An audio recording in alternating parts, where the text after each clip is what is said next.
I don't understand. Thank you. Meeting of order, please. If you please join me in the pledge of allegiance to our flag. I pledge allegiance to the flag of the United States of America and to the republic for which it stands, one nation, under God, indivisible, with liberty and justice for all.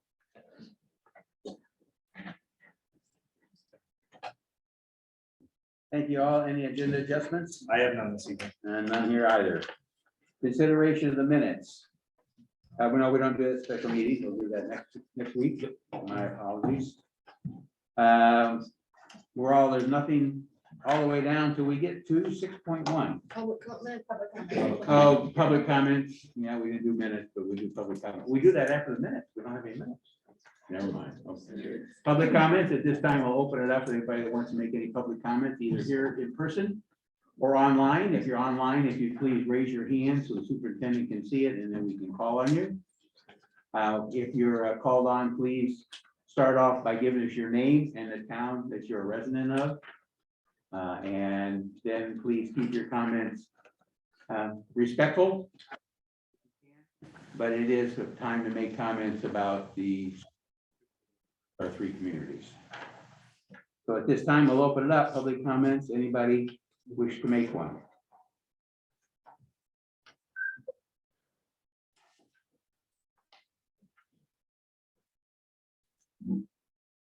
Nobody's indicating so far. I gave you just a little bit longer. If you give you time to raise your hand if you want to be called on for public comment.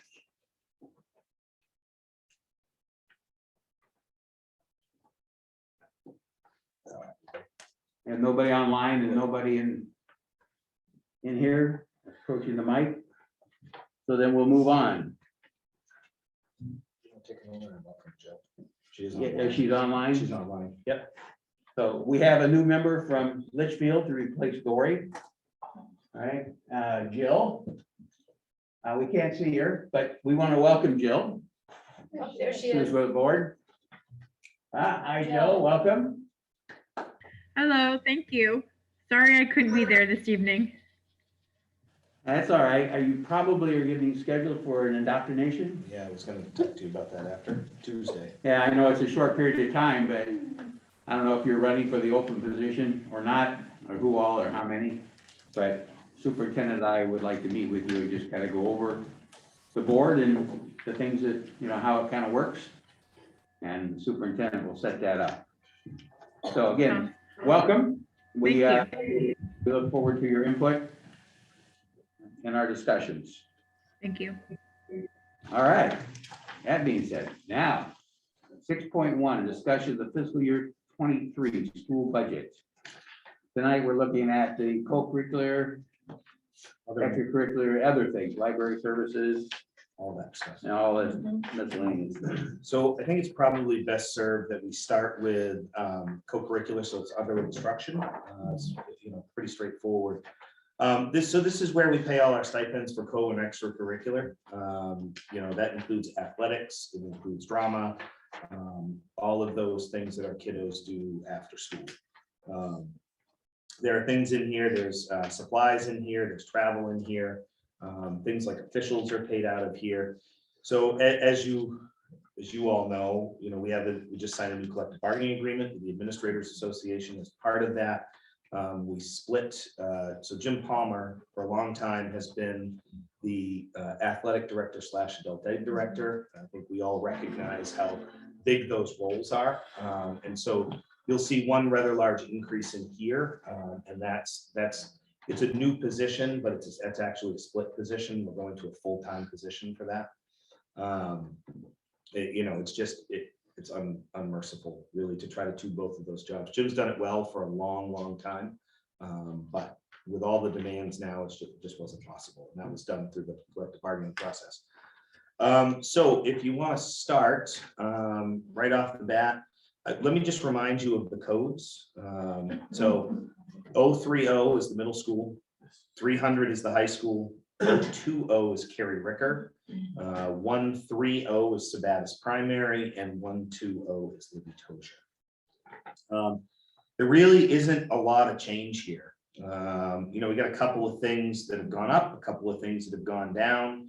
You know, if you notice in the, you know, the first section there, of co-curricular activities, you notice that's all at the high school. The stipends for those kind of things, those typically run through the main office, under Marco's purview.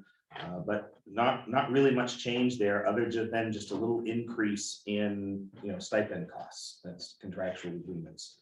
A little bit more for dues and travel for events. Obviously, travel is up. You know, when we have to take academic decathlon to Portland, that costs more these days. So those kind of things. Moving down, as you'll see, the biggest increase here is the salary for the athletic director. That is a contract. These are all contracted, part of the collective bargaining agreements. There are a few increases here, purchase services. You know, that's stuff we do on our fields. That's our, you know, football, helmet conditioning, things like that. Costs are just up. It costs more to do the things we've always done. Everything else pretty much stayed the same. Supplies are up a little bit. I know that one of the things we were looking to do is through here is we're purchasing new cheering uniforms. Cheering uniforms are, I think, 9 or 10 years old at this point and need replacing. Other than that, it's pretty much the same, other than the increase in the athletic director salary. Summer school hasn't changed much. We pay for that. That's the high school, summer school, and middle school. Those are stipends, basically. None of that has changed. Let's see, extracurricular. I have a question on summer Yes. school. Yes, So I thought it was mentioned that we weren't going to do summer school this year like we did last year, which is going to be credit recovery this year instead of. at the high school, but we're doing a more comprehensive summer school like we did last year, a little different. You want to talk about that, Kathy?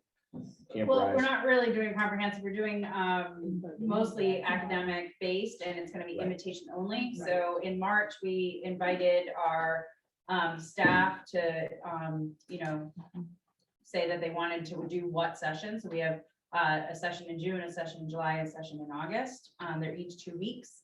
In April, teachers are reaching out to parents and doing an invitation to invite our students. In May, we'll make phone calls to each parent to determine which sessions they want. In June, we'll send out the notifications. That's pre-K 8. High school's always done credit recovery. And so that will continue that way. We don't always know the credits to recover till we get closer to the end of the semester. So numbers are always a fluid conversation. If you remember, K-8 is paid currently out of ARP grant. Is ESY rolled into that too? ESY is, some of it's in there. It's also paid out special ed as well. We do coordinate our efforts. So thank you. Extracurricular 030 at the middle school, a few increases there, but tiny ones for the most part, and just the increase in costs more than anything else. Nothing new in here, no new extracurricular activities of any sorts. The supply line is up there. We do need to purchase some new, the costs of things like basketballs and baseballs and softballs are all up. Moving on, you've got 020, Carrie Ricker. We just a little bit here that we spend. Jamie, what is in that line? You remember? For the, Yeah, cribbage club. yeah, we haven't had any clubs for the last couple of years with COVID. And this year no one had applied for them, but there was a drama club that was more of a 5th grade activity. So some of that's changed since the restructuring. I think we'd like to bring back some of those things now that we're out of the pandemic. But again, not much there in the way of changes. And that encompasses cost center 4.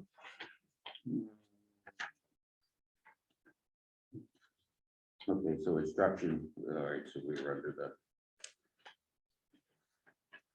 the.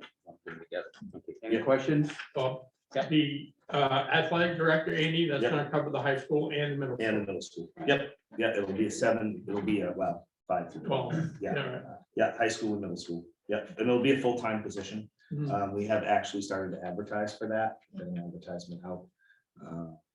I haven't looked at the applicant pool yet, but I'm sure we will get some.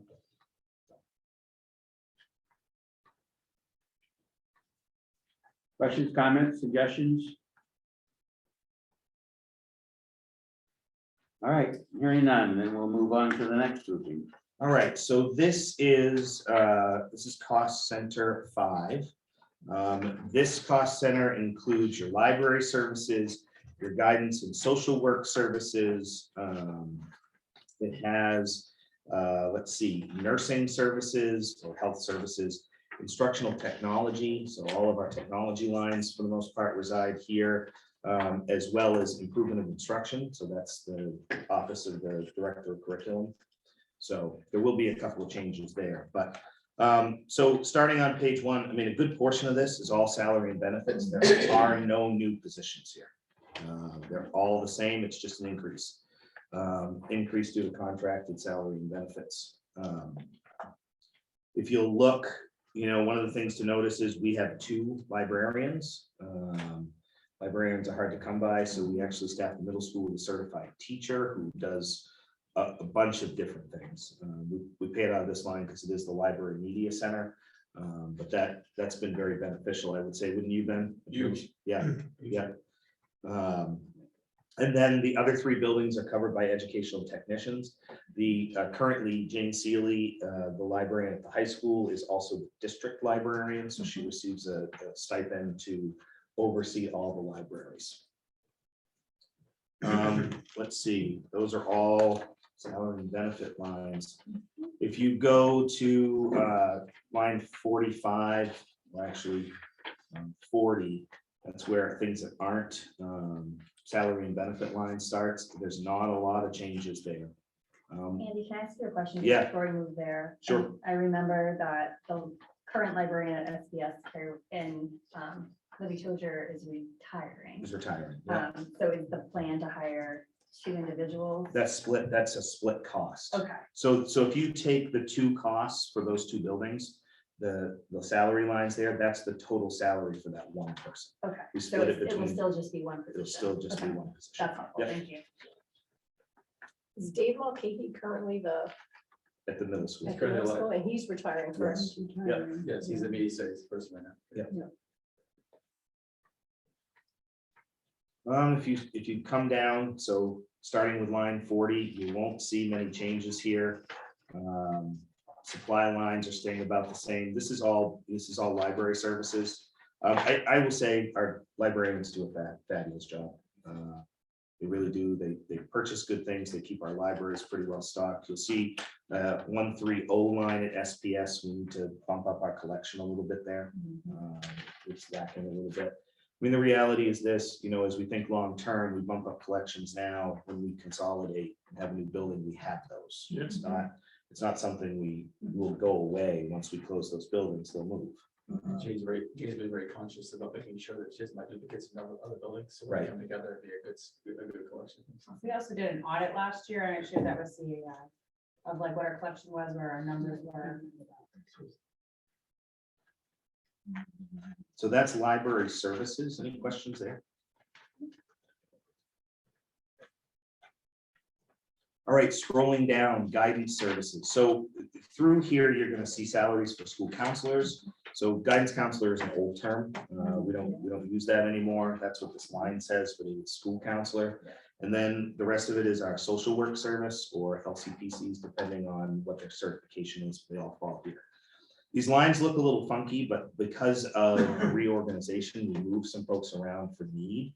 One thing to notice at the high school, there was an increase at the high school a little bit because we that position was kind of split between 2 buildings. We brought it to the high school full time, and then we moved some other staff around to cover it. The high school just had a lot of need. That we have 2 positions at the high school, one paid out of special education and one paid out of regular education. We did move that position at the high school to a 5-day-a-week position. You're talking social work. Social work. Okay. Yep, social work. Just due to need. I mean, the need is unbelievable. The rest of the increases there are all salary and benefits, and increases and decreases that look kind of staggering are just because of reorganization. Is line 73 intentionally No salary? Yeah, yes. Let's see, the rest of them are salary, or benefit lines, health insurance, dental insurance. One thing to note, we did get our insurance numbers. So we budgeted 10. Our number was 8, so we were 7.87 or something along those lines. So I did take out about 25,000 and brought that down to 9%. I have to leave extra in there in case it changes. So there is $25,000 out of the budget roughly for health insurance. Keeping going, I mean, these are, again, all of these, all the way down to line 156. Professional ed services, assessment at the high school. Marco, that's where we pay like AP tests and things like that? Yeah, that's correct. If it's a guidance line. Yes. Get it. Yep. A little bit less there because we've been doing more dual enrollment and less AP. Training and development, nothing's really changed there. There's a little decrease in contracted services to do testing, things like that. But overall, the increase in those lines is mostly salary and benefits.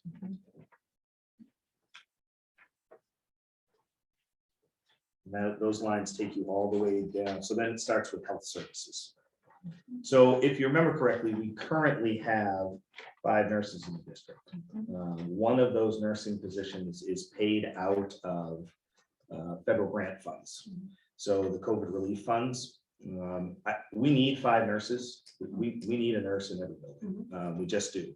So one of the things I had looked at was potentially putting another nurse position in the regular budget. I was able to revamp ARP and I put it in the ARP grant for next year. But I think that's something to think about. Even when we go to 3 buildings, we're still going to need pretty high level of health related service. Our nurses are busy and they are amazing. Kathy coordinates all the nurses. I don't know if you want to add anything to that.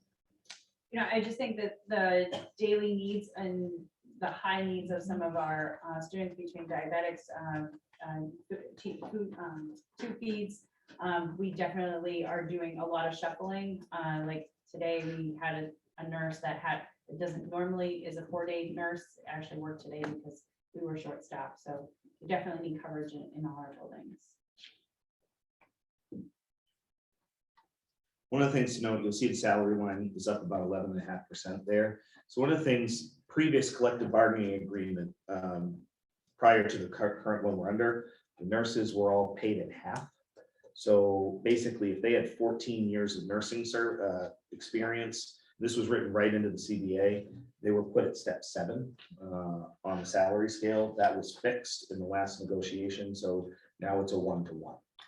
So that you'll see that line has crept up the last couple of years because of that, but we needed to do that. I think you guys remember there was a time when we were trying to hire nurses and we had people accept jobs, and then when I told them what we were paying them, they, sorry, can't. So this line 184 is for nurses' salaries. 184, yes. Okay. Yep. They're considered district employees, so because they do move throughout the district. They have a home base, but like Kathy said, we get short staffed, somebody goes and covers somewhere else. Not much change there with the rest of the lines. Our nurses are amazing. They don't ask for a lot, and they do amazing work with our kids. Any questions there? Just backtrack quickly to Yeah. line 178. Yes. There's over the last couple of years, there was 0 cost for the equipment for the high school. What, you know what that $500? I know it's minuscule, massive budget, but I'm just curious. I think, Is that under guidance? let me see, 500, 178. That's under guidance services. I can look. Yeah. See if I can find out. The increase, decrease percentage is also 0. Yeah, it's incorrect there.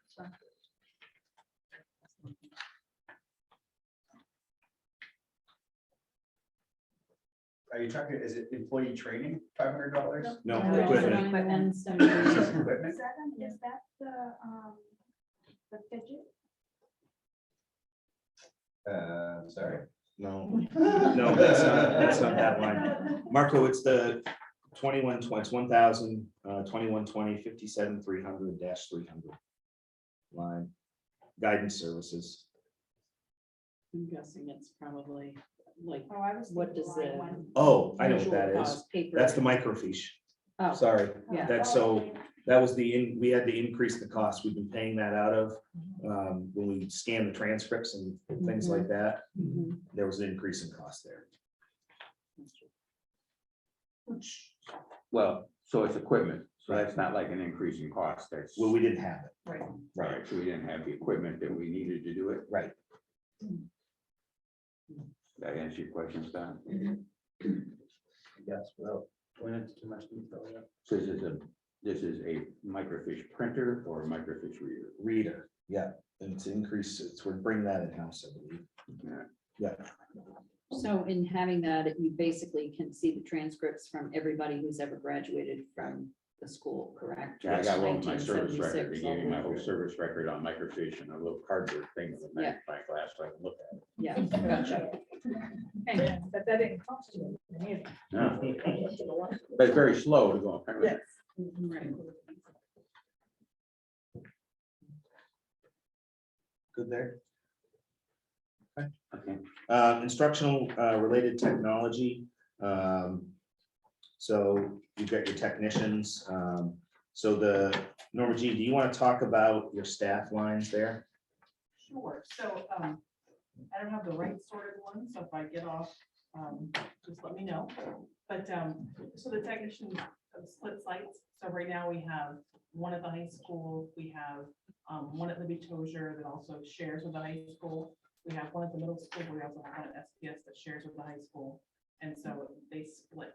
So it's more even for number of kids so that we support accordingly number of staff. So you see that divided out. There is a tech secretarial position that's for some summer work, correct? It is. Yep. And then. Most of them are all benefit funds. I'm looking to see if Vicky's one is there for the data specialist. That is, the data specialist line is 215. I believe. Yeah, and tech, yeah. So if you remember correctly, we have a data specialist that does FRAM, enters our civil rights data, things like that. She works out of enrollment. She works out of central office, and that's her line. That, I will tell you, that position is important. A lot of federal funding is because of the data that's inputted there. You know, if you remember correctly, for a lot of years, we struggled with that. Yeah. We don't now. Yeah. Because of that position. Yeah, I mean, we were really in trouble when we were trying to get all of our test scores in and our grades and all, and it was just massive. We couldn't keep up to the data that was coming to us to get it correctly. It'll be more important as we go to Power School because we'll be importing more of the data and not doing it manually. So there'll be a shift from teachers doing it to happening here. in central office. Good. That's very good. What's that? I said, that's very good that it's all gonna merge into it. It is, Because it's yep. cumbersome to have to keep entering. It is, but having that position makes it a little simpler. Right. I mean, switching to Power School is gonna be a good thing. You know, if you think about it, currently, we have, a platform for student information system. We have a platform for grading and reporting. We'll be bringing that all together. Plus, there's a huge piece in there called Performance Matters. You want to talk about that real quick, Kathy? Yeah, so currently we have a Google Doc for every single student and teachers are entering the data and all the interventions and tracking that. And at central office, we're rolling that over. We've started to build it where it combines all our different data pieces and it triangulates it into a baseball card for the teachers. So they don't have to enter any of that data and automatically starts flagging kids that are at risk already. So it's less time consuming. But it also, it combines academic, behavior, attendance, and discipline things. So it's kind of a nice all-encompassing one thing. We can also build some assessments, some of our common assessments. And when teachers give the assessments to the students, it automatically grades it into the learner management system. So it's like a BOGO sale for the teachers. All great things to come. That will share. So if you, the rest of those lines really are all salary and benefit lines. If you scroll down to 273, you know, a lot of this stuff is just because costs are up. So, you know, for instance, you will see the 274 line, employee training and development is up. We are gonna need to train staff in power school. That's gonna be big. We are gonna use, we've had technology coach stipends in the past. Sometimes we filled, sometimes we haven't. We are gonna fill those this coming year and use those folks in the train the trainer model and have them be experts. I remember I just come, well, it was a little after, before I come back, when the switchover happened to Infinite Campus, we did the same model here, and it was very successful. So, you know, some of these are a little up, some of them are down. You know, Norma Jean's done a good job of weeding out exactly what we need to service. You know, one of the things that we've been really smart about the last few years is purchasing, using the federal grant funds to purchase technology, so that we don't see a huge inflation in these lines. These lines were up about $100,000 a couple days ago, more than's here. It was able to revamp some of the ARP funds to take care of some one-time purchases to keep them up, keep it out of this budget. Can you tell me which one of the contracted services are? Yeah, Norma Jean, you want to talk about that? So contracted services are like, for example, at the high school. Do we have a microphone over there so everybody, even out online, can hear you? You guys hear me? Yeah, so like contracted services has stuff like, we have Gaggle for the high school and the middle school that actually monitors for, you know, issues that we might have within the student's email or their docs, like suicide, self-harm, that type of thing. Contracted services can also be when we have vendors come in when we need electric or data runs. It can be like our web services, our domains, so anything we contract out.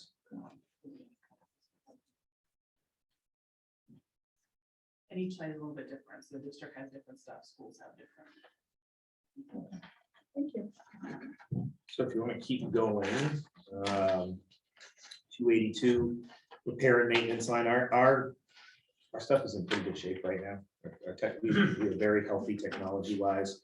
One of the things to note is the lease rental line is significantly down.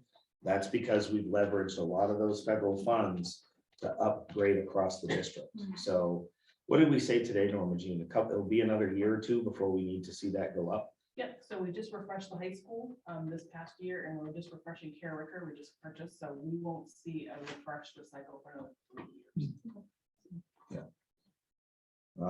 years. Moving on, supply costs are up astronomically, just unbelievable Yeah, across the board. yeah, a lot of the supply costs too are because of take home, like we'll have a little more damage than we've had in the past, and cables that just don't come back, they're expensive. And then like headphones, so when we refreshed like pre-K2, we purchased headphones, and every year we've been buying like 20 or so just to get by, and they're just smaller part. And so every few years you'll see some of the supply lines jump a little bit because we're buying headphones and chargers, that type of thing. But it's mostly headphones, earbuds, and laptop cases that kind of fluctuate. And I'm seeing Libby Tozier going up because that's when you're having the iPads and the having to get better headphones for them. Yep, so headphones is one of them, and also Libby Tozier, which was kind of neat. Last summer, a lot of the teachers went up to Rise, and they actually got to see how wonderful it is to have a projector in your classroom. And so something the Libby Tozier teachers requested this year was to have projectors put into their classroom. Yeah. The great thing is when new school is built, we just take them right out and move them to the new school. So they're getting projectors in their ceiling. So they're easily removable, but there's some costs with the new screens and that type of thing. Okay. To get that going. So that's up a little bit because of that. Okay. Software lines stay pretty much the same, a couple of increases. Again, just the increase in costs across the board are unbelievable. So if you look, the instruction related technology lines are only up about 6%. Most of that is salary and benefits. We've cut some places to add others. But again, we took $100,000 out this week to address some one-time purchases. So, The other one line, if you look at 309, which is equipment for the high school, that's up almost double that line. And what that is an E-rate project. oh, that's right. And so what we're doing is we're upgrading the wireless network at the high school. So we're bringing in new equipment this summer and then taking the equipment that's at the high school to fix some of the zones that need a little bit more wireless, like here could use 2, like care worker could use a couple extra access points. So we're going to be reusing. So we're not getting rid of that equipment. We're shifting it across the district. Gene, you want to talk about E-rate real quick? Sure. Because I think it's a good thing for people to know about. Yeah, so this E-rate project is, we pay according to our FRAM numbers. They're a little different this year because of COVID, it's just the way it is. But we usually, that cost, that 16,000 is 20% of the total. So that project cost is about 83,000. And so it's a good deal for us to not have to have that out of pocket to upgrade. The high school needs it for their program. Lastly, improvement of instruction. Okay. Oh, go ahead. Yeah. Norma Jean, can you speak a little bit about the broadband that might be coming? How's that gonna affect us as far as the community goes? I haven't heard anything about the community-based thing. I know for the high school, we've been upgraded through that. Right, So we have more bandwidth coming into the high school than we can pipe out to the students. So as soon as we upgrade this, so they upgraded all the schools over the summer into the fall.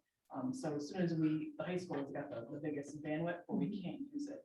yeah. But as far as the community, I'm not aware of that.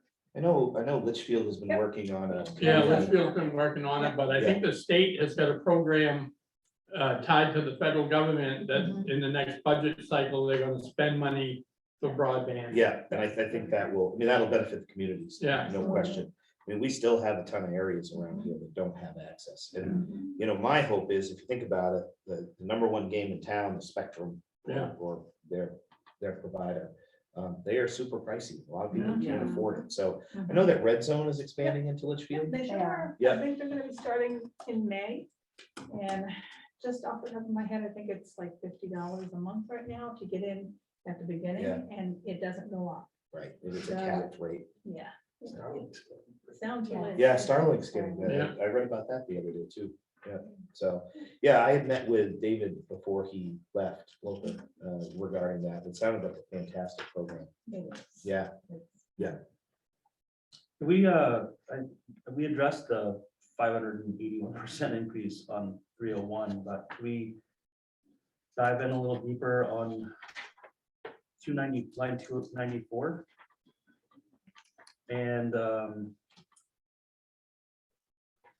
296 is a 509% increase. So Ocho is Libby Tozer, correct? Yeah. Yeah. So, Which, yeah, you covered Oh, that, she but was there's Carrie Carrie Ricker. Ricker and Yeah. SPS. Yeah. So Ocho is Carrie Ricker. So right now we're changing their devices from Chromebooks to iPads. So with that change of platform becomes change of supplies. And so they need different headphones. Again, they're getting new bags this year. Their bags we've had them for 4 years. They're wearing out. They haven't got a pocket for take home, which is huge. So we have new ones coming in. That's a huge, just like $6,000 right there. And so just having new cases for them to carry them home back and forth, and headphones is the majority of that. Any idea how many cases? Yep, so we usually get 300, so Yeah. they'll last us, so they come in hundreds, so 200 isn't enough, 300 a little bit more, but it will keep us going for another several years. Thank you. What was the other line? The SPS line, 296. 296. Yep, so same thing, it is headphones, some cases, and then for both these supply lines, with the iPads, the chargers are not coming back, so they're coming home, they're coming back, they're damaged. We pay $19 a piece for the brick and $19 a piece for a lighting cable. It'd be great if we got them back, but we lost, what, 200 of them last year? Throughout Andy? last year, it was around 200. Yeah. Just so For happens. $19 for a lightning cable? Yeah, Yeah. for an Yeah. lighting cable. Like $5 on Amazon. Yeah, we've tried those. They don't They break off on our devices and But it's you can not, buy them 4 times over. we've tried those. They match everybody's iPhone though. That's right. Right. Exactly it. They do, and they walk away. Yeah. They just do, and, yeah, 200 charges. Is there no cost recovery? What's that? Like, are parents not paying for?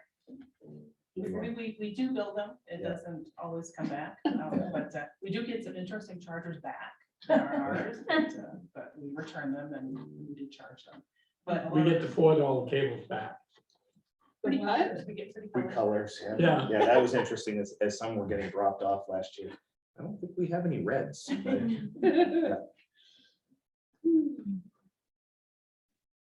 Was there another blind spot or was it just those two? Those were the big ones that stood out.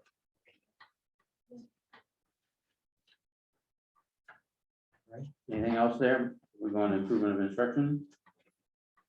So this line, this portion of this cost center will change. As you know, last week, we talked about changing the director of curriculum's title to assistant superintendent, so salary and benefits. And this line will change from improvement of instruction and move to central office. Yeah. So there will be a change here when that both happens. Other than that, not much has changed here. One thing to note, tuition reimbursement. So we put $5,000 in that line. I'll be honest with you, it's not enough. People are starting to want to take coursework again. We went for a long time where, people didn't want to take coursework. But they do now. There's some interesting stuff out there. We've got a lot of people taking leadership coursework, which is really good. I mean, $25,000 is a drop in the bucket. We supplement that through Title II, correct, Kathy? Yep. Yeah. So anyone that's in pre-K 5, I spend a lot of my Title II funds doing their tuition reimbursement. If you look in previous years, we were up at 35,000. During our COVID, I think people were teaching online and were not interested in a lot of the colleges were doing online classes. And so folks were really not interested in doing more hours online, but now that things are hybrid or back in person, we're seeing an increase. In the past, we had a lot of retirements. And so we have a lot of young, newer staff that are looking for some professional development. So with our frozen budget, we did go through all of these funds and we did have to turn some folks away this year. I mean, you figure $25,000 pays for 15, maybe. Depends on the course. Yeah, depends on the Depends course. on the- depends We on use the number of UMO folks. rate, so. Yeah. Yeah, so it's not a lot. I mean, this line could be bigger. I mean, honestly, it really should be. We've cut quite a bit out of it over the last few years. It benefits us to have our teachers take coursework. There was a time when I would have said maybe not. I disagree with that now. Some of the offerings that the universities are offering are fantastic. And anytime, we talk about internal leadership, right? Building internal leadership. And that doesn't mean just, building, or promoting people to principals and assistant principals, but also teacher leadership. And so promoting people to want to have those roles, we have to support them in that as part of that is paying the coursework. Bob, the increase in 327, just. Contracted Can I just services. have some ideas? Yeah, so we do consult out with some folks, one for like our eye observation, which is our evaluation system for all our employees. We actually use for VHS, which is our virtual high school. So we pay for high school classes out of this contract line.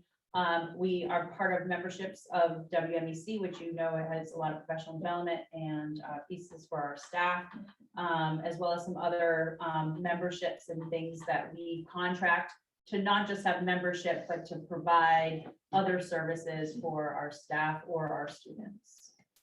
So I would say a lot of our contracts have held the line and during COVID did not increase, but we have seen an increase in all our contracts this coming year. Can you clarify that for me again? You said VHS classes are paid for through this contracted services, or is it the training of the teachers for it? No, so we get a discount through WMEC, so Right. that's why it comes out of my area of improvement instruction. Okay. So it kind of is tied to our contract with WMEC to get a discounted rate for that each seat. Yes. So it ends up being a contract that I have to make with WMEC to get VHS. So it's kind of like a backwards way of getting extra seats for VHS students. Now, their policy used to be that if a student signed up for it and then dropped it, we would not get the money back. Yeah, so with, because we're kind of doing this in like a co-op kind of concept. Right. Is if I have a student that drops, but somebody else needs one, I sell them my seat. Okay. And so we end up being, okay, we end up being whole every single time, but that's why I need to do it in this line item, so I have that flexibility, to move those seats around. Okay. If it was in, Marcos, then it would be you pay it or Yeah. you lose it. I know. Great, thank you. Well, we've seen an increase of kids wanting to take virtual Right. high school classes, and it's been very beneficial. I mean, things that we can't offer. Right. We can't offer a class that really one or two students want to take. I mean, that's not financially viable. Right. So this way they can access those things. Our kids have been pretty successful, I would say. I would Yeah. say it's a pandemic perk that a lot of kids that probably didn't think that they were online learners have realized. And it also opened up some doors for some of our GT students to take other opportunities or other classes or other experiences. So they've been able to connect with employers or other people in the field and figure out some experiences, and we pay that through this line item as well. Well, I'm glad to see what you, I used to always bring that stuff back from the annual conferences and present it and say, we really ought to do this, And the other one was the Microsoft certification. Why not offer that? Kids would graduate with a certification and be a Microsoft certified person. So, there's some things online and other programs that we can offer that we can't provide in-house for those type of learners that can learn that. And a number of students are gonna go into college, better learn, well, they've had experience now doing it online, but if they hadn't, they better learn how, because a lot of colleges are gonna get some of their courses online. And with dual enrollment, a lot of students can leave high Right. school without Yeah. an associate's. Right, and that's the other thing is offering college level courses while they're in high school and give them credit for both. Somebody said we can't give them credit for both high school We and can. college, And we do. it didn't make a lot of sense. That was a while ago. Yeah. Yeah, well, not all of That was a them. while ago. Okay, Yep. any other questions on this section? What Or- about, Oh, go ahead. what about line 330 supplies? What are those supplies for? So I use supplies for all kinds of professional development. There are staff that ask for when their supplies are, that is not necessarily applicable. So like a lot of times school supplies are like what I call consumables. They're used each every year. This is more things that are used for instruction.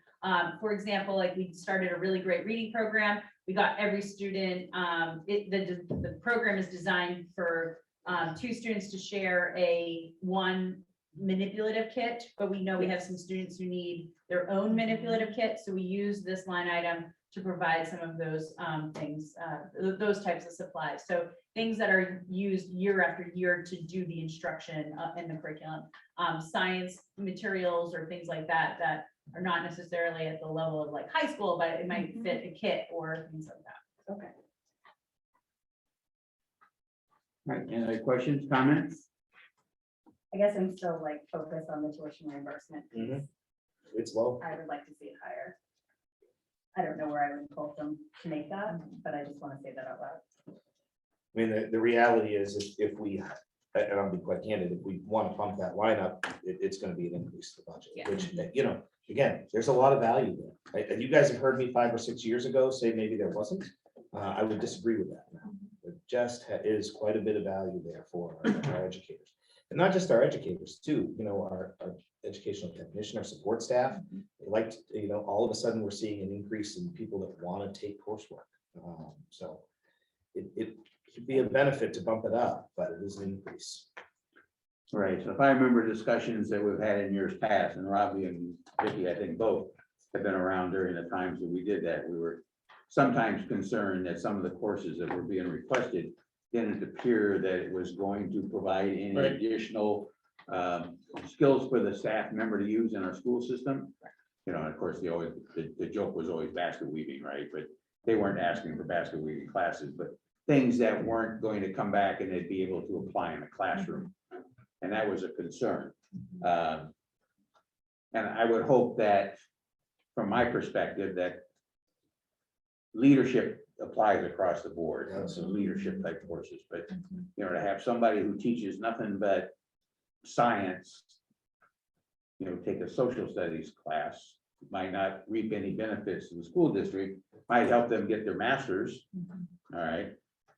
If they need them, you know, a master's is a master's, and, you know, we reward masters, peoples with masters.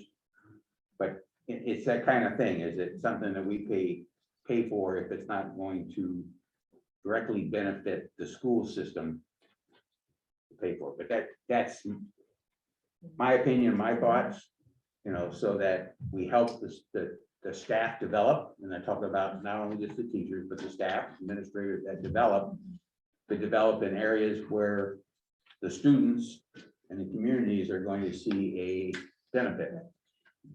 But again, has been my philosophy over the years, and Don't, just throw it out. yeah, don't they have to have like a proof of concept Yeah, in well, the application? and everybody, so when one gets requested, Right, it rolls through a principal, it rolls through Kathy, it rolls through Right. myself. And I will tell you, of all the courses we've approved over the last few years, every single one of them has been applicable. They really have. I haven't seen a lot that hasn't been. And if it wasn't applicable, I wouldn't have approved it. Because it wouldn't make sense. They're getting reimbursed, so you're not paying for the course up front. Nope, So they have to. I always do complete it reimbursement. successfully. Yeah. Yep, Is there a grade level they have to achieve? yes, see, See, which means they get the credits. Yes. Right. yeah, I think at one time it had to be a B or something. You passed the course criteria, you got the grade, that ought to be the reimbursement, right? It's on the transcript as a pass, and you get the credits. So that's good. All right. Any other comments on these areas? So we have left that's adult ed. adult ed. I have that here. We want to get that out of the way tonight. yeah, sure. Look at adult ed, it's usually not a big one. Yeah. We won't Very have, small. we won't have it in paper, but if you can throw it up, then Jill will be able to see it as well. Yeah. And I think that's it, if I'm not It mistaken. is, and then I kind of want to show you where we're at with the budget. Yeah, that would be Yeah, nice. yeah. You said something about revenues. We could look at projected revenues. It's, I mean, pretty projected. Okay. Yeah. Projected. All right. Yeah. We did make some cuts to the revenue projections. I mean, that does affect, we bumped up a couple of places, but mostly it cut them down due to state agency client. I mean, that state agency client and Medicaid bills. So adult ed lines are going to be up there.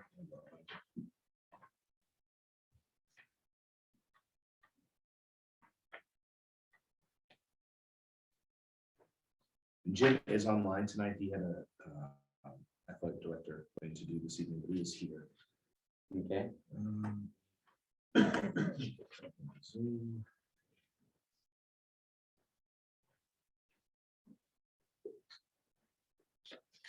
All right. So adult ed, Anyone else see that? No. Okay. I know,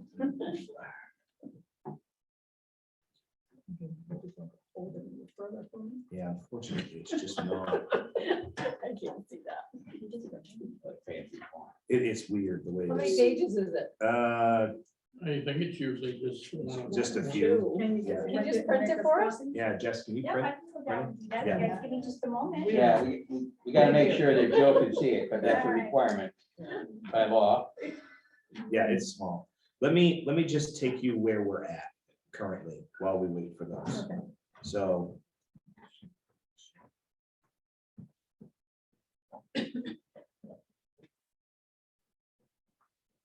All right, so.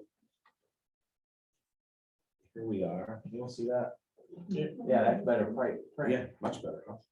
So if you look, so when I first presented the budget, for first budget presentation, we were at 21,472,952. As of today, we're at 21,291,591. So, as I've said all along, a budget is fluid throughout this time of year. Things change. We make adjustments as we go, but that's represents a reduction of 181,000 on the expenditure side. So if you remember, we took out the 20,000 for the tractor to do a lease purchase. We took out the half-time secretary. I took 25,000 out in insurance because our insurance rates came in. And then just this week, we moved $100,000 in one-time purchases to ARP funds. So what that means is, if you look at our first draft, the impacts to the towns, Litchfield was 599,000, Sabatis 685,000, and Wales 262,000 increase year over year. With those changes and some minor things along the way, we're at 508,000 for Litchfield, 584,000 for Sabatis, and 224,000 for Wales. And you can see the impact on a $100,000 home. Now, granted, and I have to be on, those are estimates right now, specifically the tax impact on a home, because we don't, like, Sabatis doesn't have their impact yet with 1 mil, because they think they're going to reset those apparently. So those are estimates, but that's about where we're at. So, we've done some work, we really have. Unfortunately, the stat that comes out, so the budget's up, 1.7 something million. Just about 1.5 of it is salary and benefits. So the rest of it's 200 and something thousand. Give me a off the cuff percentage It's at 8, a little over 8, I think, over last year. over last year. Yep. That's not even inflation. What's that? I said that doesn't even No, keep up with inflation. no, it doesn't. Yeah, 8.8%. Yeah. Roughly, that's off the cuff. I'd have to dig in. Yeah, that's okay. So.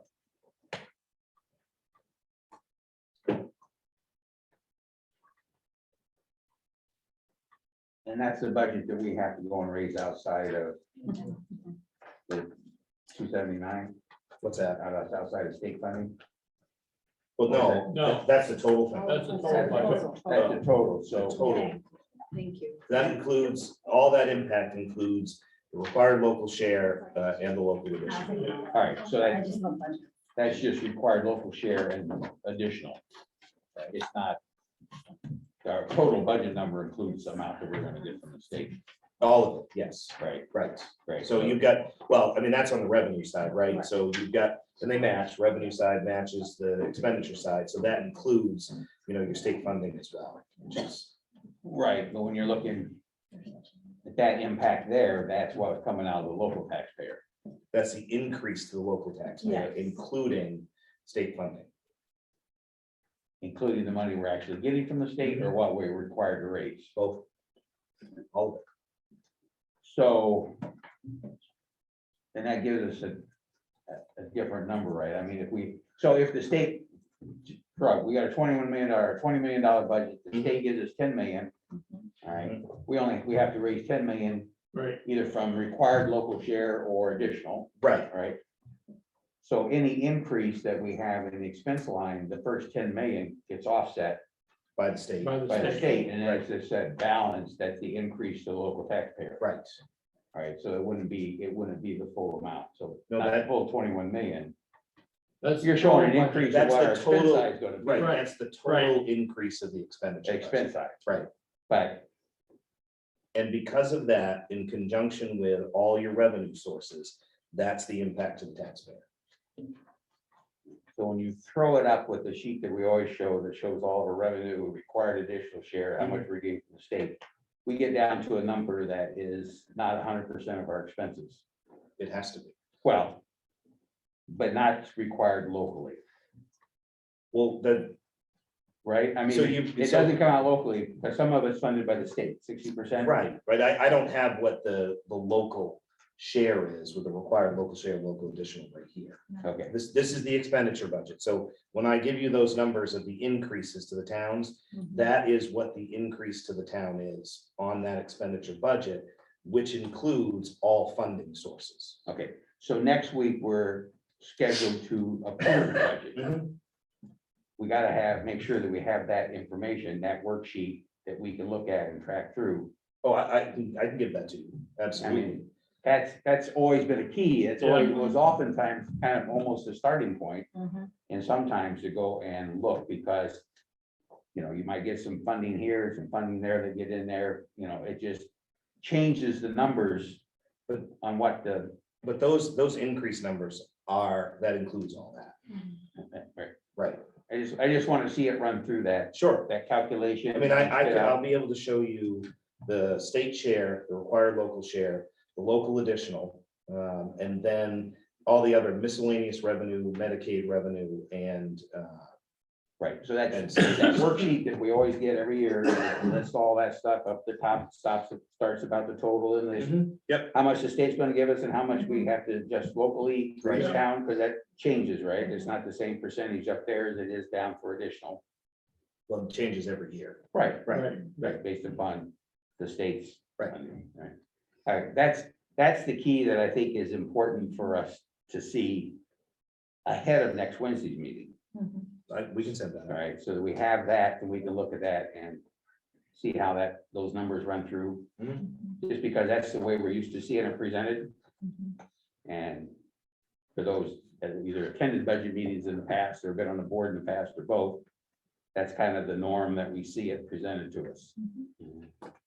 So it would be nice to have it. Yeah, because that 1 what is it, million increase? Right. Some of that's gonna be eaten up by state allocation. Oh, well, absolutely. That's why your Right. increases. So the 1.7. Is that what you're saying, Bob? Yeah. Yeah, Right. right. So, okay. So the way that looks is the expenditure side of the budget is up 1.7 million. Right. The impact, I think I looked today, Jet, 1.4, maybe a 1.3 is the actual impact to the towns. What those three numbers I show add up to, because they're offset by those funding sources. Right. Right. And, right. So if we can just see it in that familiar format. Will be beneficial. I know it'll be beneficial to me. Yep. And Jessica, I appreciate you sending them in a worksheet format and not just a PDF. Okay, All gotcha. right. I like to follow the numbers sometimes. All right, so we're gonna look at all that? Yep. Do you have, did you give it out? Jeff? Yeah. Nope, yep. Do you want me to give you a copy? Yeah, can I have a copy too?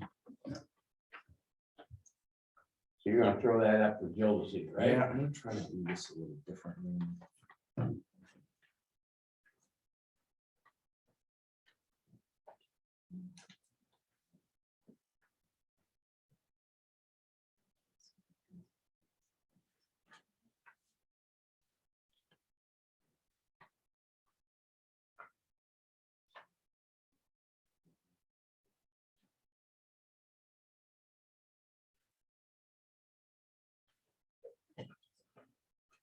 All right, so adult ed budget. So if you'll look on here, you won't see a ton of increases other than, if you remember correctly, we split this position into two. So, you know, the majority of your increase is in the salary line, salary and benefits lines.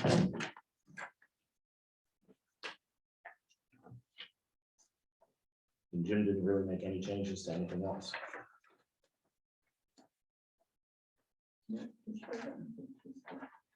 One of the things that we're doing too is the enrichment, we haven't done a lot of enrichment over the last couple of years. Jim and I were talking about it the other day. Trying to bump up and doing more enrichment, so, and we do work with Lisbon some, if you remember correctly, and Yeah. so we do have a. Yeah, that was when the booklet came out, I got a lot of comments about how it was a lot more programs. Yep. Yeah, I think having Jim full-time in this area will allow more of that stuff to happen. Yeah. As you've said, and we've recognized he's just so full with both of those positions. That sometimes you just can't do everything that had been done in the past. So no increases other than moving No. position Right. in there. I don't know if there's any comments. And I always wonder, like, are there specific benchmarks that we're hoping with having a full-time person in the district that we're going to kind of hit in the next year? Well, I think the goal for this really is to beef up what we're doing for the community. Mhm. You know, we're all also, you know, Marco can talk about this too, but we have a lot of kids who also, you know, are taking high school courses and taking adult ed courses. Yeah. You know, having somebody in there full-time will allow that to happen more. We'll be able to offer more for kids, for our current students and for local students. You know, the high set's changed. I mean, it's no longer the GED, it's the high set. It's hard. And so the prep for that is pretty significant. And I think, you know, for one thing, Jim raised his hand. Jim, go ahead. No, I was just gonna say that one of the goals with the full time, you know, being just adult ed is to bump up the workforce training and career training. And we need it. I mean, a better prepared workforce benefits us all. Absolutely. So. Any other comments? Isn't it only, there's only a certain number of times that you can take the high set also, isn't there? Yeah, Jim, what is that? Is there a maximum number you can take the high set? Yeah, you could take it 3 times within a calendar year. That resets each calendar year, so the next year you have another 3 chances.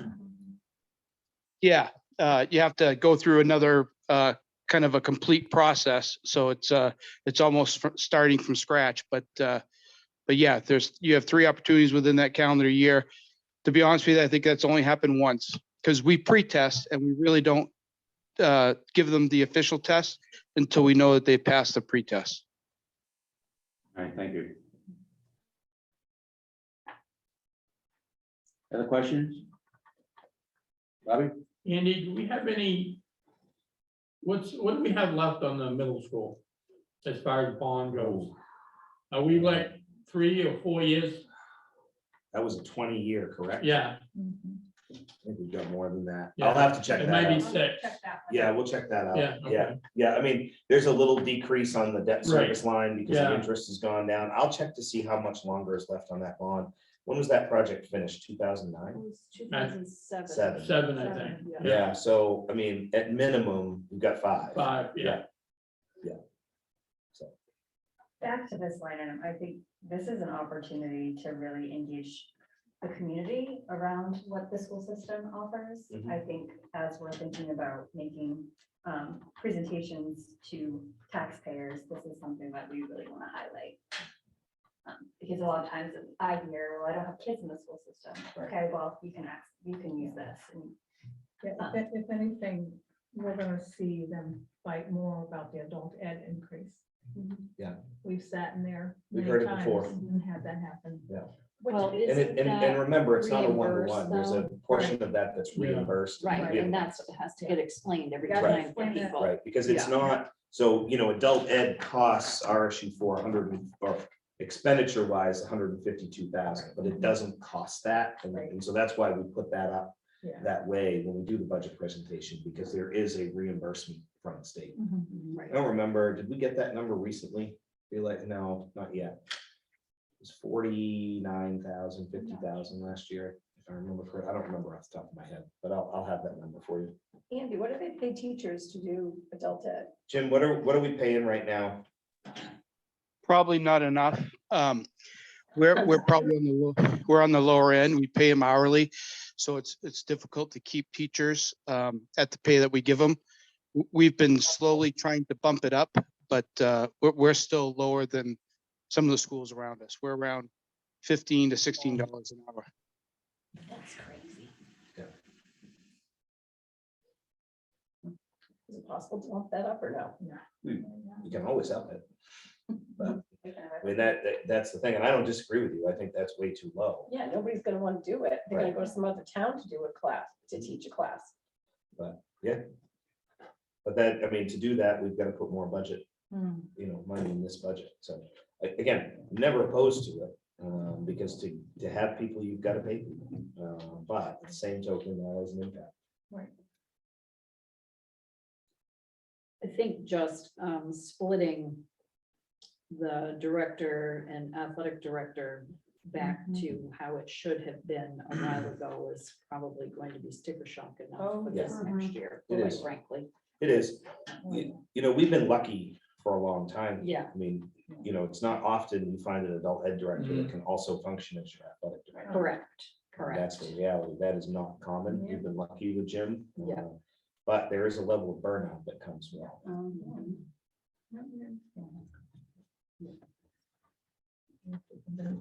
Okay, are we done discussing the budget? I think you will be receiving agendas this week for 2 meetings next Yes. week, one Wednesday and one Thursday. Okay, so the Thursday is one you're not aware of yet, probably? No. No, I'm so like, we- okay. We are gonna have a special. Yeah, meeting like I on said, I was Thursday. getting all these okays and I said, wow. All right, so the agenda will come out once it's been finalized, but it's just kind of a heads up, put it on your calendar. Okay. Radar, okay, unfortunately, we're kind of tied to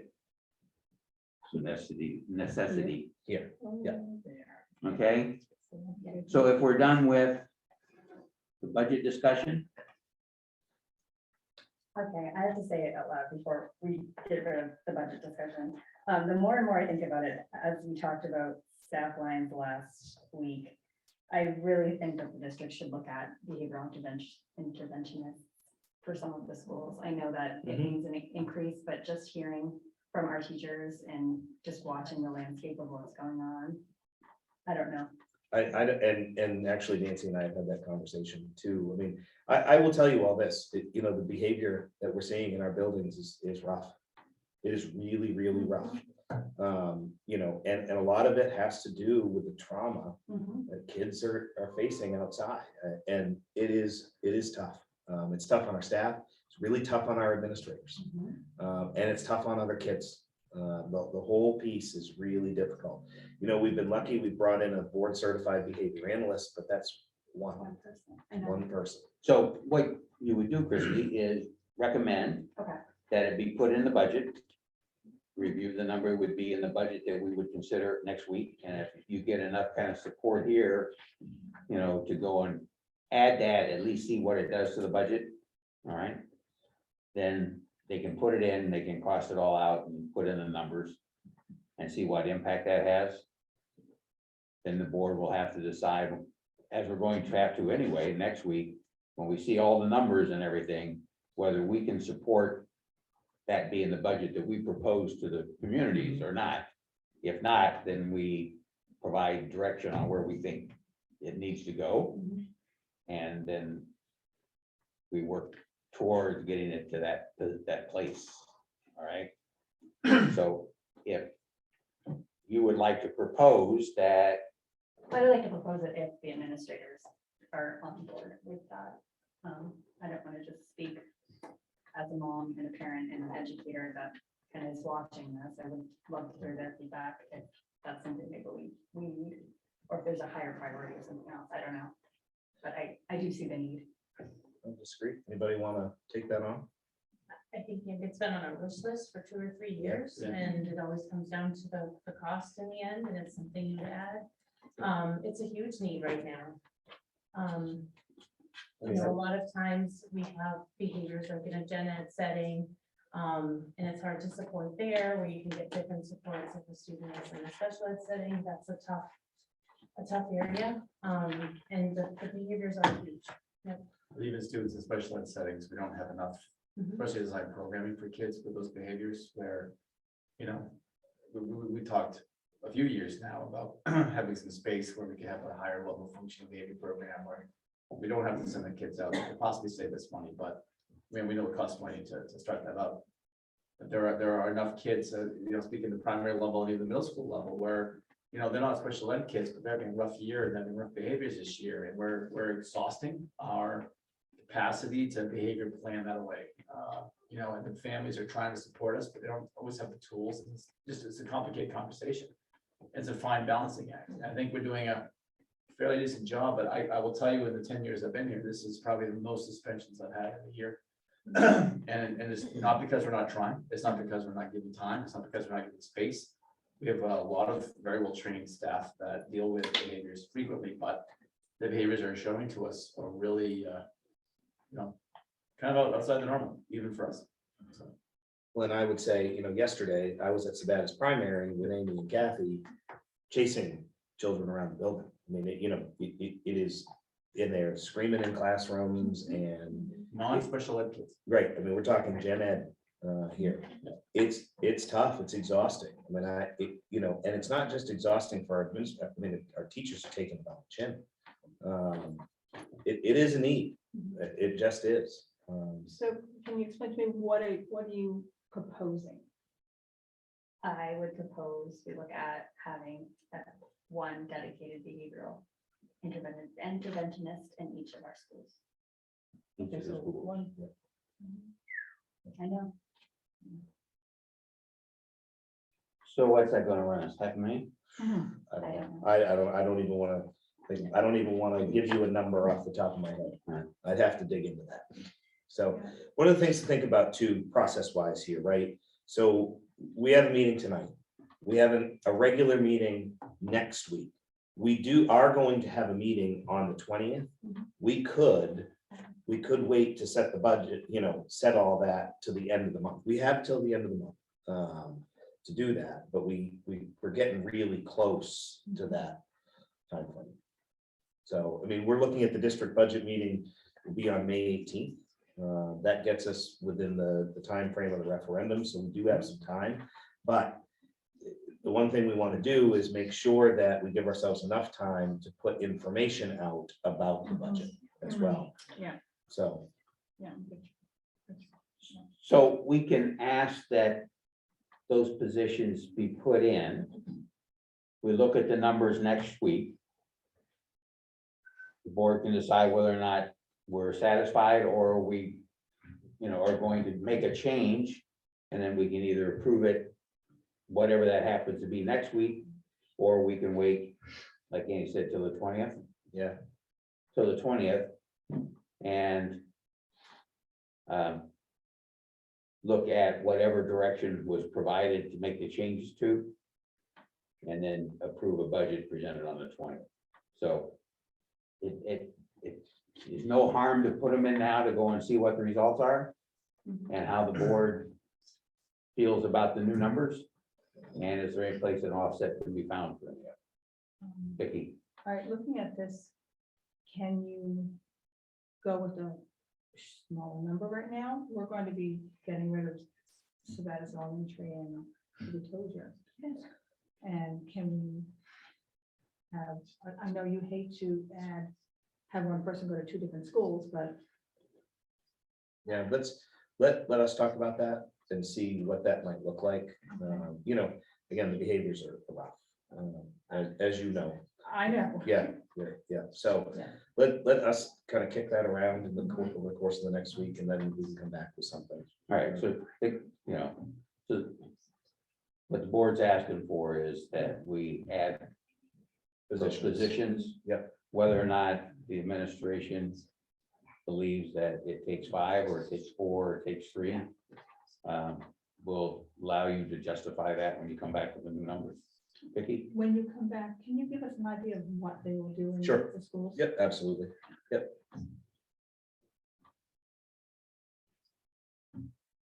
Is there enough board support to even address this? Do we have a majority that would even Consider it. consider it? That's a great question. I guess it's what the numbers do. I mean, if the numbers go up dramatically and we don't think we can fit all that, probably not, but I don't know. So we actually see the numbers with the whole printout with everything that shows all of our ins and outs and the impact.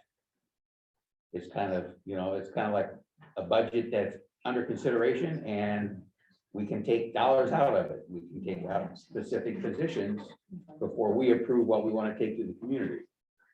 So I don't know that it hurts to take a look at something with those numbers in there. We can take them out easy enough. We're right back to where we are Well, now. If we did that, we could all put our own pet projects in here and try and figure out a budget with and without them too. We can. Do you have one you'd like to propose? I mean, that's the way the budget process works, unfortunately. I don't know if we do it, but I'd like to see Alice. train. I don't know if Well, we do that. we are going to. That's on the, when we did our recent, that doesn't cost us anything.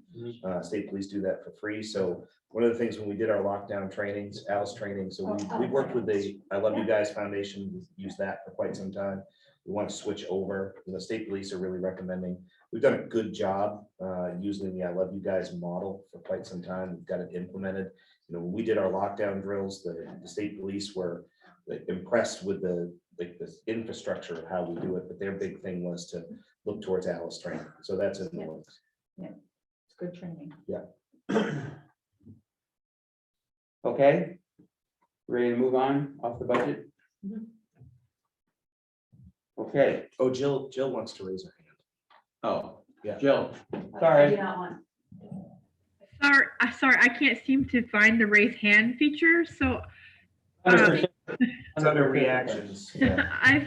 I've been in the school district as a parent for quite some time, and am I recalling correct that we used to have some sort of behavioral position within the district at a school? We have special education programming for behavior, but we're talking about more gen ed interventions at this point. You know, we have a board certified behavior analyst that we brought on board on a contract basis to try to help with this kind of stuff. But again, the overwhelming need is pretty high. Okay, so we have a board member who is an expert on what we've done in providing. Diane, do you recall? I mean, you can go back a number. of Yeah. years. Way in the Way past. past, we Yeah. did Yeah. have one. It's a bad. It's- Yes, we Yeah. did. And that was cut before I got here. Yeah, that was cut when we formed the RSU. Right. All right, Joe, so we had it, but not out in Litchfield, it sounds like. We also No, had- so I'm not crazy. So I had a child who was special needs in the district for 13 years, and that's 13 years before now. So I now have a child who's been in the district separately for gen ed for 3 years. And that 13-year one was before she was even in the district. So I've been in here for a while. That's why I thought there was definitely a position a long time ago like that. Okay, there was, but yeah, it's Yeah. been a long time, like you say. So it was taken out of the budget and out of the school. What's the backs? Yeah, Yeah, that one was in Sabatis, and when we formed the RSU, since the other school districts didn't have it, that was one of those things that got eliminated in our merger. Thank you. Welcome, thank you for asking. Okay.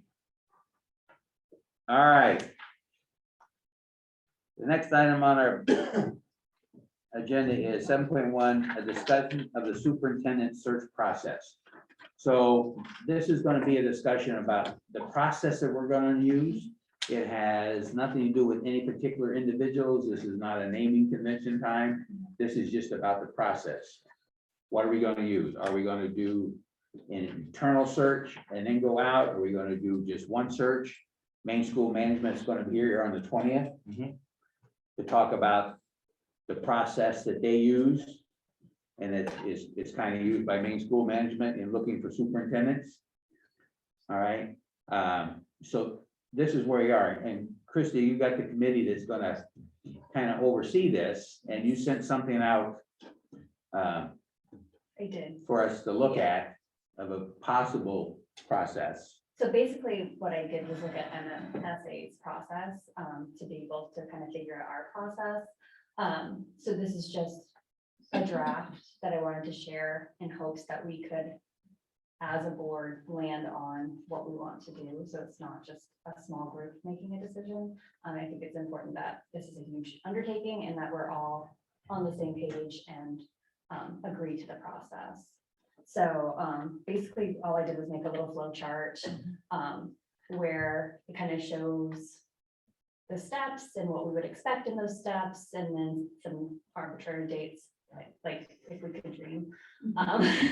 We'll see if that happens, but essentially, in terms of searching for an interim, we would identify if there are any internal candidates that are interested.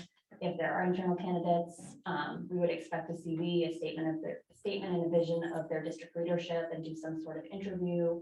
Also, like leaning on the interim list from MMSA too, with hopes that we would appoint an interim superintendent to start June 1st, knowing that Andy's last day is May 20th. So maybe we would want to appoint them May 20th. I don't know how it works. So that's all. And then we would start kind of at the same time a national search for our future RSU for superintendent, working very closely with MSMA to facilitate the process. It looks like there's kind of a host of different services we could pick from. It seems like it's kind of a choose your own adventure type thing.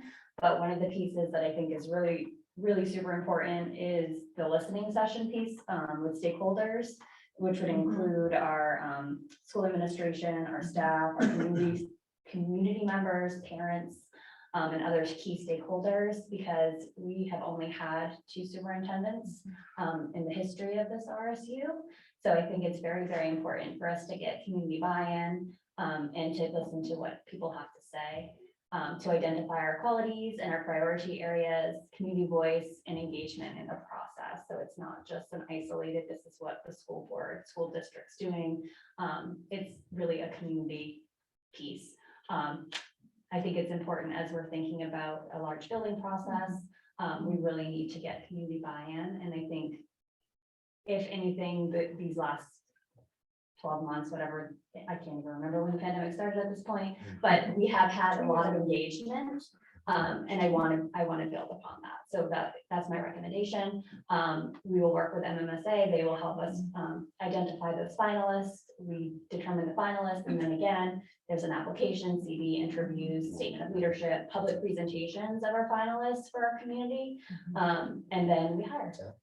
No, the other way. Yeah. I think, Yeah. So that's the flow chart of what I would like to present to the board in terms of process. And I'd love to open it up and have a conversation. What's missing? What are people thinking in terms of process? Well, Yeah. I would like to start with the internal investigation first and see if we have viable candidates from within.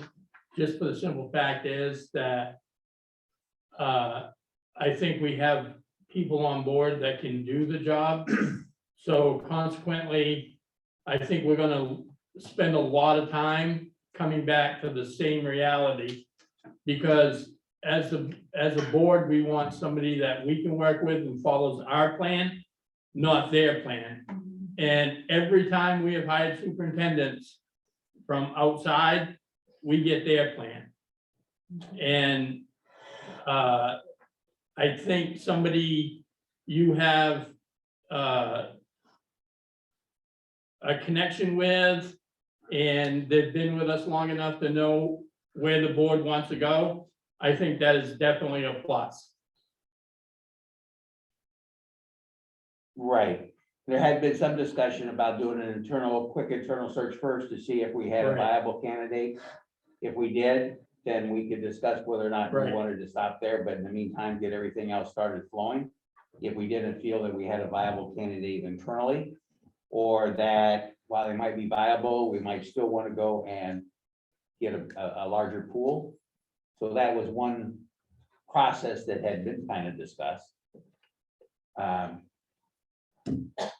I look at this and I see, and it might be this long anyway, but it's gonna be real hard to hire a superintendent in June, Yeah, right? Because they're already gonna be in position for next year. right. All right, so now you're looking at a year before you get somebody, because not a lot of people want to go and quit their job middle of a contractual year.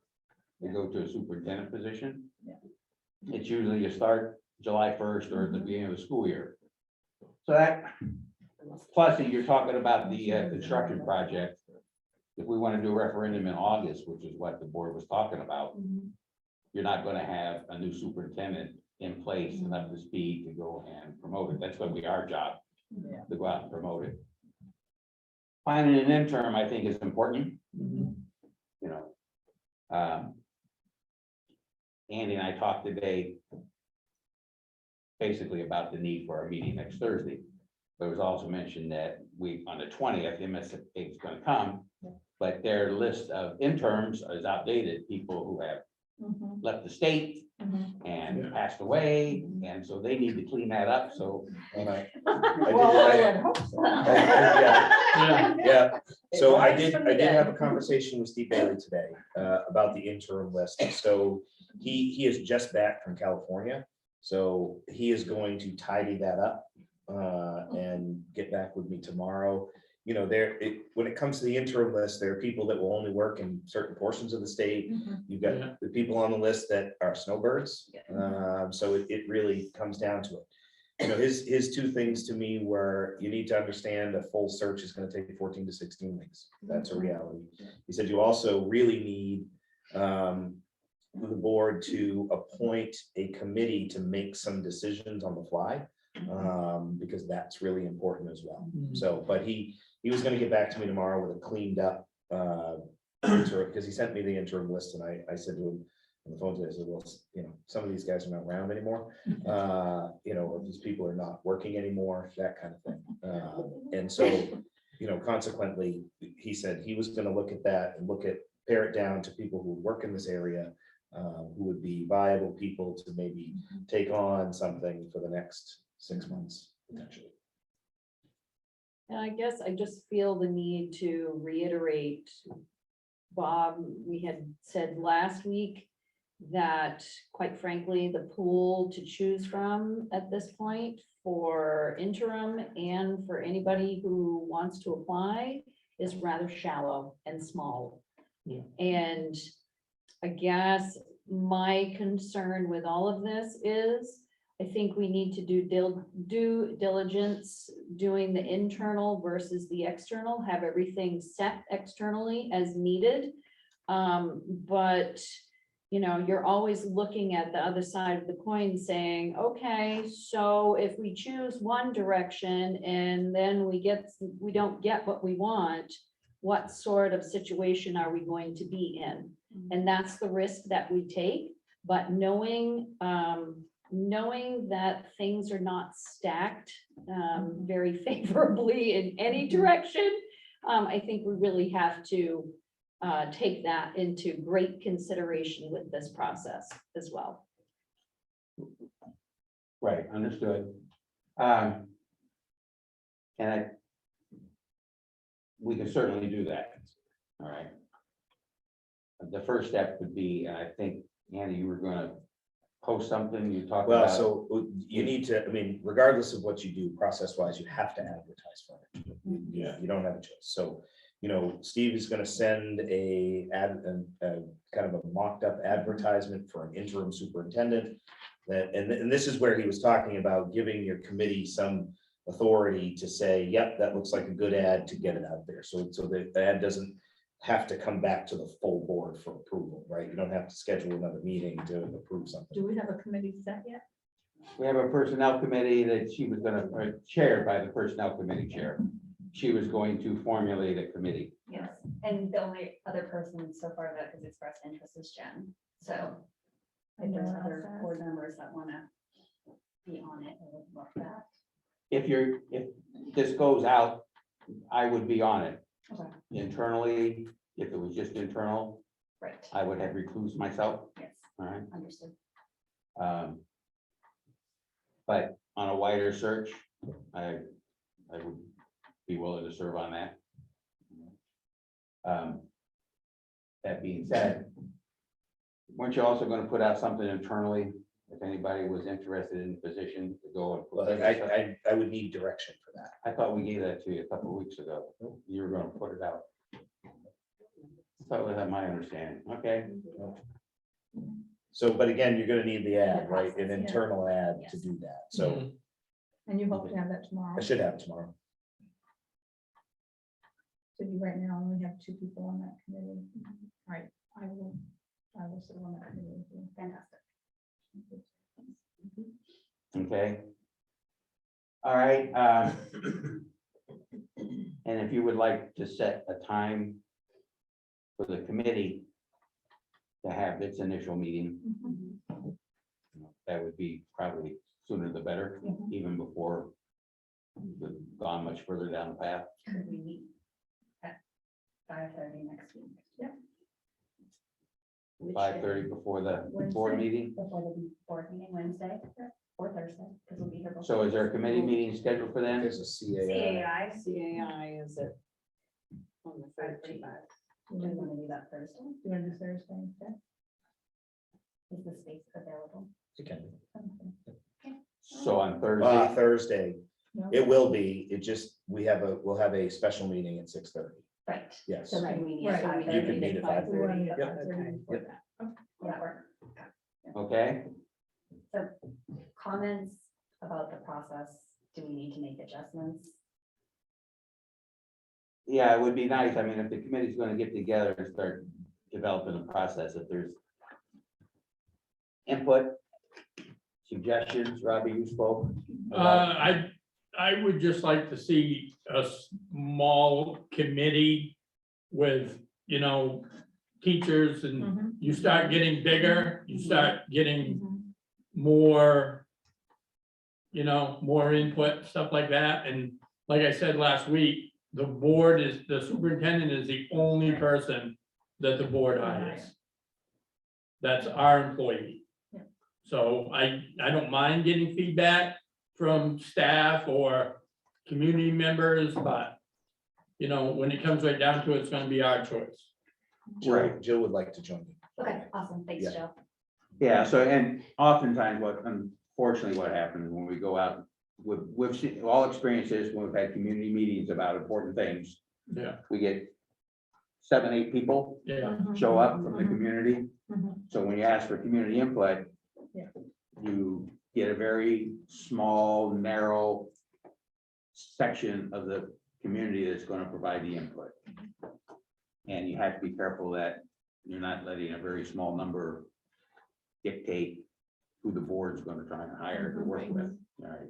So, while it's great to be in getting input, and we did that when we did the mission statements and we had what was it, cafe or something like that? Grove Cafe. Yeah, years ago, how many people did we ask that, we opened it up to the whole community, people to come and gave them lunch and everything, and how many people volunteered?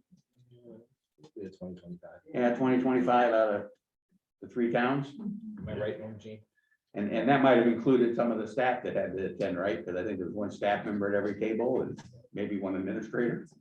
So, but we could certainly put something out there and ask for inputs versus trying to go out and have public meetings. I just think the timeline is gonna be too short. I do too. Yeah. It, I do too. okay, and that's, it's a suggestion on the process. Yeah, All right. We can't just go Google form talk out to everyone and. Well, that touches the people that have students in the school, right? Right. It doesn't touch the community. So there's probably more residents without students than there are with students. I think just from my 2 cents here as I leave, one thing to think about is at Main School Management offers a cafe. And I think it's really important that you hear from Steve when he comes on the 20th, talking about what a search can entail. What does that look like? It looks different in every single time they do it. They opt things like, how to access community, they're good at that. yeah, So I think, if that's the road you go down, I would trust them to lead that process. Yeah. and they're gonna put it out nationwide. They'll do all sorts of things. Yeah. And I you mean, we choose. had applicants from Wisconsin last time that wanted us to pay their fare Right, in and back, so we could interview them. yeah, that's true. Yeah. I've seen that before. Yeah, But I think, that's the reality. And that's why Steve said to me, he said, that's why you have a committee that you give right. to make some of those decisions. So you don't have to have a board meeting every time you need a decision. So committee get together, discuss it. It might be the 20th or later. You know, after we've had that presentation on what's available before we get going, but we do need to kickstart the process. All right, we have to have an interim in place before Andy's leave. Right. I mean, we will carry out the business. If we change the title, we will have somebody that will at least be able to sign papers and do those things and be included in that stuff, but that's not giving them additional responsibilities, because that's a different ballgame, right? So basically Thursday at 5:30, we're gonna jump on the interim part first. Okay, and then we'll listen to Steve Thursday That at the next meeting. The next week. The On the 20th. 20th, Yeah. okay. Yeah, we got a lot of meetings coming up. Yeah. Yeah, time of year, Yes. Yeah. All right. Next Thursday. Would it be helpful if I sent an email out with all the upcoming meetings? Yeah, Yes, please, I can do that. 'cause- I'll do that tomorrow. Yeah. Yeah, I Some know. other stuff. Yeah. That would be awesome. It is spring. Okay. Any other discussion on this topic? All right, then, with all the items on the agenda having been covered and no further business to come before the board, without objection, I'll declare this meeting adjourned. 8:06. 8:06. Thank you all out there in internet land for joining us. And for all of you here as well.